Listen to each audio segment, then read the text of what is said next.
Welcome to another episode of Tucson in Review, the community affairs presentation of Cumulus Media Tucson.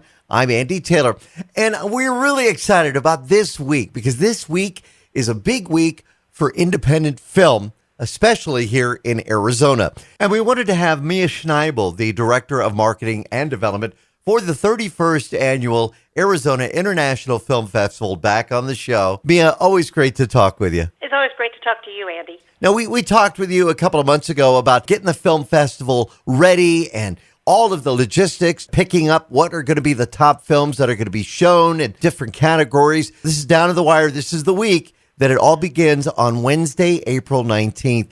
Tell us about what it's been like getting this all put together. Oh, Andy, as you said, it's a little crazy, and I can't believe we're actually celebrating our 31st festival. Yeah. We're the oldest and longest-running film festival in the state, and we just won Top 100 Best Reviewed Film Festival by Film Freeway Filmmakers for the 7th year in a row. Wow. And that's out of over 12,000 film festivals worldwide.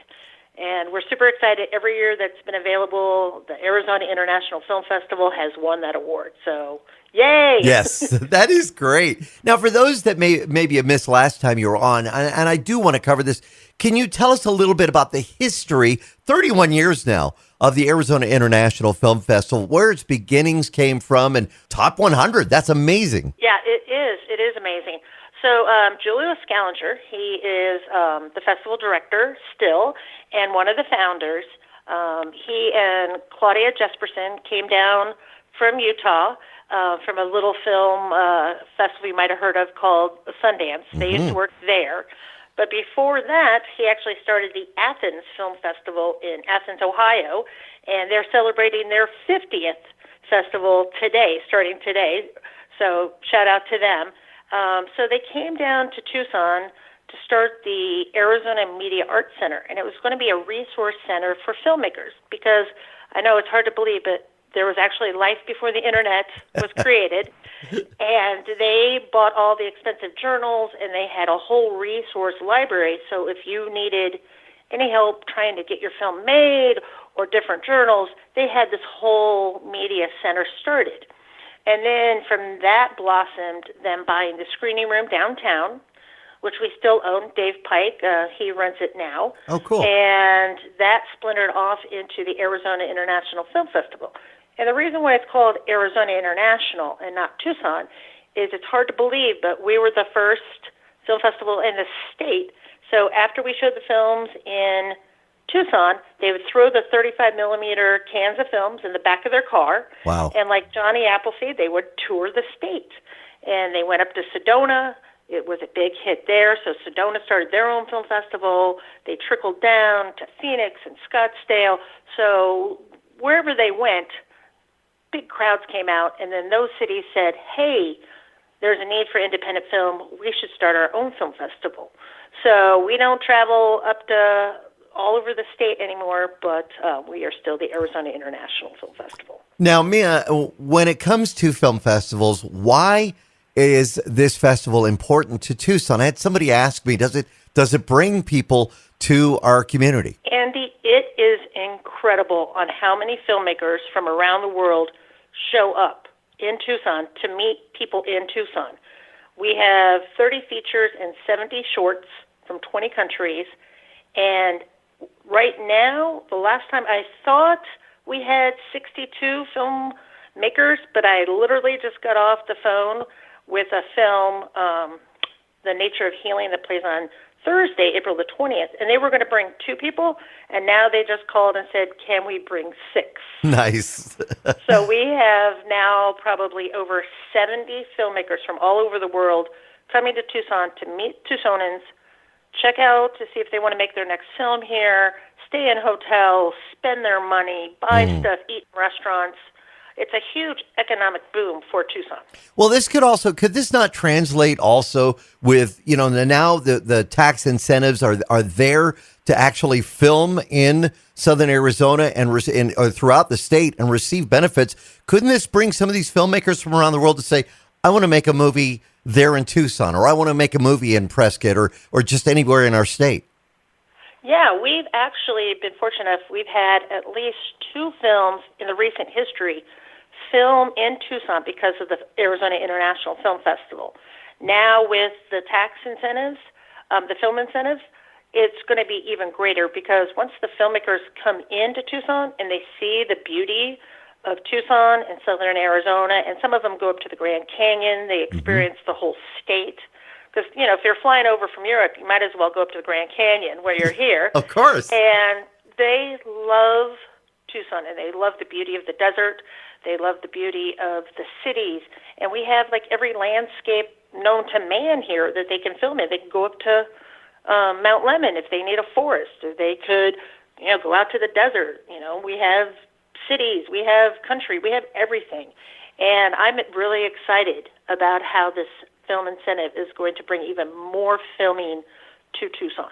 Now, I understand that this is also great because it really invigorates the young minds when it comes to filmmaking. We think of all the tools that are available now that I didn't have growing up when I was shooting on Super 8 that these kids have now with their smartphones and the editing software that's available.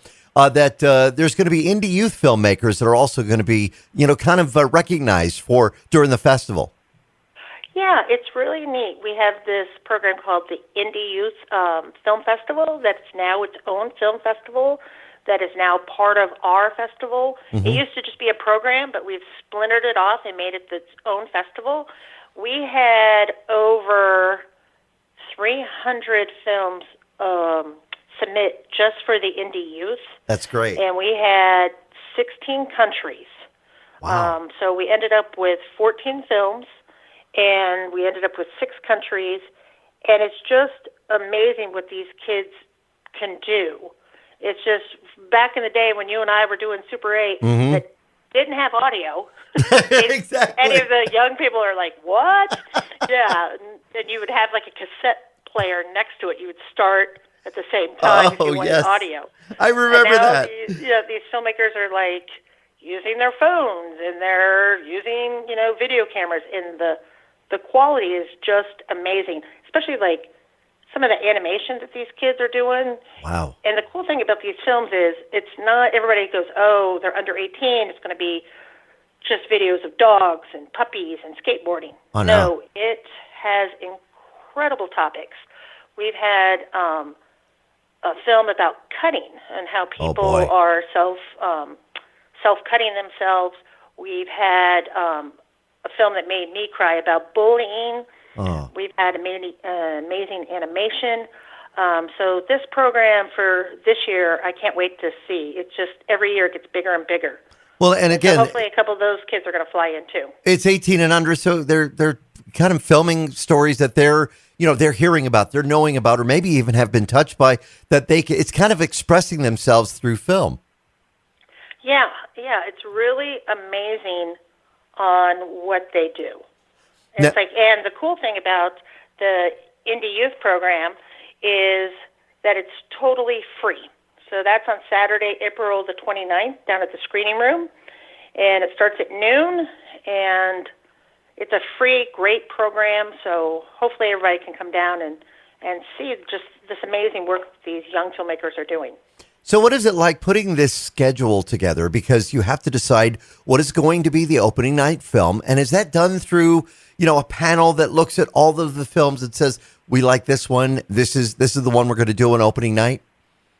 Yeah, it's everybody always thinks they want to be a screener until they understand what all that entails. Exactly. We had this year about 900 films that submitted for about 100 spots. Yeah. And so you have to watch the whole film all the way through the end, the good, the bad, and the ugly. That's one thing that we pride ourselves in, that Julio, our festival director, he really believes if they paid the submission fee, we owe them the privilege of watching all the way through. Yeah. Not all the film festivals do that. And we've found some incredible gems by doing that, because the film starts off slow and you don't get hooked right away. Sometimes other film festivals will hit the eject button or hit the off button and move on. Yeah. And we found incredible films that way. So we select the 100 films, and there's always some, I wouldn't say fighting, but arguing, because everybody has their top 10 list, what they want to see get in. And they really battle. And they're like, I really need this film. And they have to be like, if it doesn't have enough points, then they have to describe the film and explain why it's important that that film gets in. So then once we get all the films, then another battle starts. And it's like, who gets the honor of being the opening night film? And this year we picked The Warm Season, and that's from director Janet Grillo. Right. And if you've been a Arizona International Film fan for a while, you'll remember that we showed her film Fly Away about an autistic daughter at the Crossroads Theater when that was still around in 2011. And this is now her latest film called The Warm Season. And it's about a young girl who meets an alien from outer space. And he has her keep something, and he comes back years later, and he needs that something back. Oh, I don't want to give too much away, but let's just say the government's after him because he's from outer space, and the girl is no longer a little girl. She's a young adult. And did she even keep that item for him for all these years? Wow, and this is a United States film, too. It was filmed here in the U.S. Yes, it's a U.S. film. It's and we're going to be showing it at the Mercado Annex Festival grounds. It's a great outdoor screen. People might be familiar with it. It's the end of the All Souls procession where they do the ending ceremony. That is where it's located. It's at the end of the streetcar line. Now, you have that's going to be on Wednesday, April 19th. That's coming up on Wednesday for this big screening. But also on Thursday, you go with the regular schedules. You have Global Shorts that is put together. Now, for those who don't understand a short film, what is the definition, according to the Arizona International Film Festival, as a short film? Well, that's a really good question, Andy, because believe it or not, different festivals think short films, different shorts or different lengths. Yeah. Some festivals like them under 20 minutes. Julio Scalinger, he believes you have to take as much time as it takes to make your story. So we kind of consider shorts 50 minutes or less, like 50 or less. Like this year, our Global Shorts film, they range anywhere from Global Shorts Program 1 from 10 minutes to 29 minutes.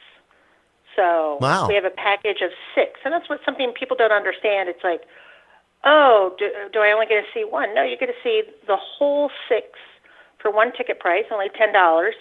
And we just show a film, and then there's a break, and we show the next film. And if the filmmakers are there, they'll be able to do a Q&A afterwards. And it's really great because you get to see a lot of films from different countries with not a lot of time commitment. Yeah. Yeah. So it's a good way to go. I like this, too, because with the Arizona International Film Festival, you may see a film with somebody who is going to maybe in the future be an A-lister. Or a director. You see one of his films, early films here at the film festival. Do we have any of those, say, celebrities that have been in other film projects that we're seeing throughout the film festival? Yeah, it's amazing. So back in 2003, Jay Duplass and his brother Mark Duplass had a short film called This Is John, and it played at Sundance, and they made it for $3. So you don't need $1 million budget to get into Sundance. It was literally made for $3. That's the cost of their video cassette tape. And they played at the Arizona International Film Festival, and now they have gone on. Puffy Chair was the first independent film to be on Netflix. They had a great deal with Netflix producing their films. They have a deal with HBO. Mark Duplass, he's the tall brother. You might recognize him from FX The League or Apple TV, The Morning Show. He is Jennifer Anderson's producer, the really tall guy. Jay Duplass, he's mostly a director, but now he's an actor, and he's been in Transparent, and he's been in The Chair on Netflix. And now they're giving back to filmmakers. Cool thing is now they're helping filmmakers, up-and-coming filmmakers, raise money so they can make their own films. It's kind of amazing to think that a little short film 20 years ago is now they blossoming into, they're like A-list Hollywood people. It's really helped out their careers. There's others that I know that I really want to see on Friday is a screening of the film The Year of the Dog. This one looks really good, especially for somebody who loves dogs. Yes, and let me give your listeners a little secret insider information. We like that. So the Year of the Dog, which was going to be, like you said, this Friday, April the 21st at 8 p.m. at the screening room, stars our very own Tucsonan John Proudstar is in this film. Oh, wow, cool. So if you were, again, been attending the film festival for a while, Dude Vision won Best Comedy at the Arizona International Film Festival in 2005. He is one of the actors in the FX TV show Reservoir Dogs, and now he is part of this film, The Year of the Dog. You have all kinds of, I guess you could say, stories. You have comedies, you have dramas. This one looks very dramatic and looks like it could be kind of heartwarming. Yes, it is very dramatic. It's gonna tug at your heartstrings. When it comes to the different genres of film, what categories do you put them into? How many different categories do you have when it comes to the films themselves? Oh, that's Julio's job. He is amazing. Thank goodness it's not me. Yeah. He can put shorts together so well, because you can't just say, oh, there's going to be 6 shorts in this program and then just throw them together. You have to, watch them, and you have to, you don't want to have, the tearjerker one that's going to make everyone cry first and then put a comedy next, because no one's going to be laughing because they're still too busy crying. Right, yes. And so you have to, figure out the thread on how that goes. And he's one of the best programmers in the country, if not the world. So we're very fortunate to have him. And I know this is an unfair question, and you may have seen some of these already, but is there one that you say really should be a must-see, or one that you personally would love to see? Oh, Andy, that's a hard question. There's so many. Unicorn Boy, that played at Slam Dance. That's going to be huge. King of Kings, Chasing Edward Jones. That's about an African-American in Chicago running kind of like a lottery up there, and he became this multi-billionaire before people realized he was making money, and they tried to shut it down. Sunday, April the 29th at the Loft, Space, Hope, and Charity. It's about a U of A student. She's a PhD student in astrophysics, first to graduate from high school in her family. Everybody laughed at her when she said, including the teachers, said that she wanted to be an astrophysics physicist. Wow. And then, unfortunately, she got married. She was on vacation. A wave came and swept her husband and child away, and she almost died. And it's about how she is persevering through that tragedy and still pursuing her dreams to be an astrophysicist. And she's working on the James Webb Telescope project here at U of A. Oh, that she'll is be there. great. She'll be there, so you'll be able to ask her questions. Well, another on the list of movies that I really want to see, and I have to ask, the film Pepe Serna, Life is Art, the documentaries. Well, I mean, this looks like it's going to be just an absolutely fun, great film as they, kind of pay tribute to Pepe Serna. Andy, thank goodness you brought that up, because I would have been so mad at myself. Not only is it a great film, he's coming to Tucson. Oh, that's great. So if your audience members don't recognize the name right away, he is the guy in Scarface that perhaps did not get along with a buzzsaw. Oh, that's right. Oh, my gosh, yes. There's so many film roles that he has done. Westerns, I mean, the whole bit. Yes. Yeah. Oh, I this is forget great. how many. It's like hundreds of films. But, yeah, he's flying out. He'll be there for the documentary about his life, and then we're also showing a short film right before that stars him. There'll be a reception preceding that, so people will get to see him, and not just on the screen, but he'll be walking around, I'm sure, and should be a lot of fun. The reception will be starting at 6 o'clock, and then his films start at 7:30 at the Mercado Annex Festival grounds, and it's going to be a great night. So, yeah, you can just, hang out with Pepe Serna. That is awesome. Ticket. I love it. The cost for attending these, is there a pass to be able to go to all the screenings, or is it basically per day to be able to see the films? Well, the great thing is there's 3 different ways you can attend the festival. You can attend just one film for $10. You can buy a Saver Pass. That is 6 films for $30, or you can buy an all-access pass for all the films for only $100. We're like giving that pass away. It's only $100 for the whole festival. Nice. April 19th through the 30th. It's amazing. Well, Mia, thank you so much for, again, all the work that you do in helping to put this all together and letting us know about it. We're looking forward to a lot of films here. FilmFestivalArizona.com. Mia, always great to talk to you, and look forward to seeing you at the festival. Well, thank you so much, Andy. Can't wait to see you at the fest. Standing by, Fausto Burruel, Director of Public Works for the Town of Marana. As the growth in the Town of Marana continues, they want your input. We'll tell you about that coming up. Hi, I'm Peyton Manning, and I'm partnering with the American Red Cross this year to tackle blood shortages. Giving blood's important because every 2 seconds, someone actually needs blood, and unfortunately, only like 3% of the U.S. population donates. So we have to step up to give and to make sure there's plenty of blood available for those in need. Visit redcrossblood.org to get in the game and make an appointment to give. And with us on the line, we're happy to have Fausto Burruel, who is the Public Works Director for the Town of Marana. And there is a lot of growth going on in Marana, and with that, a lot of planning has to take place, but they're looking for the residents' input when it comes to that. Fausto, great to have you on Tucson in Review. Thank you, Andy. Really appreciate you having us on with you and being able to talk about the Transportation Master Plan. Now, we see so much growth in the Town of Marana. Just taking a drive out to as far as even Marana Road, and you see the growth there, and then through the inner workings of Marana. And of course, all of this has to be put together in a master plan to get it all to work right. And Fausto, if you don't mind, tell us a little bit about the Town of Marana and how it's kind of getting ready for this master plan. So yeah, Andy, you really identified there's been substantial growth over the years. Obviously, we knew it was a little bit slow in the early mid-2000s, but it's really it started up. It's tapered off again a little bit, but we're seeing a lot of growth. Not only single-family residential, we're seeing commercial, we're seeing a lot of multifamily, and is obviously with more people brings more traffic. And so what the town is doing is we're updating our transportation master plan. The previous one dates back to 2001. Oh, wow. You typically don't like to go that long in between documents. However, it is where we're at. But yeah.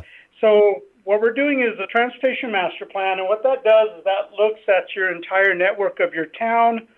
We have a consultant on board, and what they're doing is they're looking at Marana like yesterday and today, get an idea of where we're at, where we've come from. But then, and they're gathering a lot of data, doing a lot of work. Part of this is we have a survey, so that's the plug for that. There is a survey out there. We really would appreciate a lot of input on that. And then with that information, look forward and look at, where's Marana going to be at tomorrow? Yeah. That's taking into account all the growth and everything that's coming with it. And when I say transportation, we're looking at all modes of transportation. We're looking at pedestrian, bicycle, vehicular. We're looking at public transit, freight. We're not only looking like bicycle, we're talking about recreational side of it, which our parks cover a little more, but there is that aspect still. But we're also looking at people that utilize bicycles to get to work and those type of things. So we're looking at the entire gambit is what they're looking at. And obviously Marana still is a little bit rural in some areas, so some of those elements may not be identified at this point, or maybe but we also have some more urban areas that those type of modes of transportation really come to light. Now, this is a 13-month study that the town has put together to help us, I'll say, get around town, as I'm a resident of Marana as well. And I see this growth, and I think, okay, this has been a great idea. So you have to really kind of roll it out as the town grows, but this kind of gives you an idea where you will be like 3, 4, 5 years from now. How far ahead do you look at with this master plan? So what it is we're looking at, they always say it's about a 25-year horizon. Oh. This one we established 2045. So they like to look at, the numbers that end in zeros or fives. So we're looking out to 2045. But as part of this document, they're going to say, what are our needs? So there's going to be a short-term, mid-term, and long-term. So short-term is more of the 5-year window, like, hey, what's the town going to need in the next 5 years? Mid-term is going to say, hey, where are we going to need the next 10 years? Long-term is 20 years out. Yeah. Obviously, a little bit of that is a crystal ball. So that's why these type of documents, we're looking at it right now and what we think our needs are going to be and what we're anticipating. As you know, like anything, technology changes. Obviously, a pandemic changed how some people work and those type of things. In the next coming years, there may be something else that causes a shift. We'll do this exercise again, probably in about a 10-year window, give or take. But that is how these documents would look at. So they do look at a kind of a longer horizon. Well, I'll tell you, Fausto, I was kind of surprised the other day when we were talking about some of the changes being made along the I-10, especially in the area of Orange Grove and Sunset. And then somebody had told me, well, yeah, they're going to be putting a bridge up at Sunset that'll connect to River. And I thought to myself, honestly, Cortero was going to be the next in the process. And I'm sure that would be, utilizing a lot of the Town of Miranda resources, even though it is done by, the state of Arizona with the freeway. But that bridge coming over, is that something we're still going to be seeing, even though this new project at Sunset's going to be about maybe a year to 2 years? A little bit of a loaded question. Yeah, sorry about that. Cortero, that's fine. And I don't want to, you did hit it on the head. All of our interstate and all of those connection points are under Adot's jurisdiction. Mm-hmm. We have worked with them over the years. Obviously, we did Twin Peaks a few years back, several years now. Just wrapped up INA back in 19. So what we've done is, most of you are familiar with the Regional Transportation Authority, the RTA. Right. There's discussions now for the Rta Next Program. That was actually one of the number one ask from Marana's perspective. We actually asked for the Cortero TI, which obviously is in our infrastructure, ADOT's, but living in Marana, I'm sure you understand how much the interstate impacts traffic and transportation circulation in the town of Marana. Yeah. So that is our number one ask. However, currently, Cortero really isn't on ADOT's radar per se. If you look at their long-term planning documents, Cortero isn't on the top of those lists. It's not on like a 10-year horizon or even beyond. Right. But we did ask for that in the Rta Next, and my understanding is that one was successful to continue to move forward in the program. Obviously, that's a voter, it's a program that's actually voted on by voters and either approved or not. So if that does prove successful, then we do have that project identified in that. Well, that would be great. I know it is something that a lot of, as you said, you've been getting a lot of questions about it, and that is something a lot of people were considering. Now, with putting together a master plan such as this, is there open houses that will be conducted, forums where people will be able to also come out and put in their 2 cents? So they're doing quite a bit of public outreach right now. So right now they're collecting data, they're doing surveys and things like that. Mm-hmm. But yes, they do plan on having engagement with the public. They're going to be at some of our public events. They were planning on being at the Founders Day for Marana that occurred a few weeks back. Yeah. Unfortunately, they weren't able to make it. Something came up. However, there's a couple other relatively high-profile events that they're going to attend.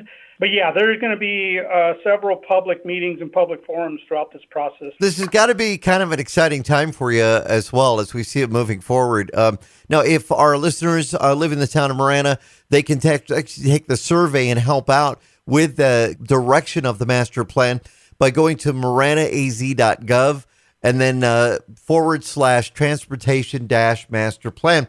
What excites you about being Public Works Director for the town of Miranda now? What would you say is the biggest thrill?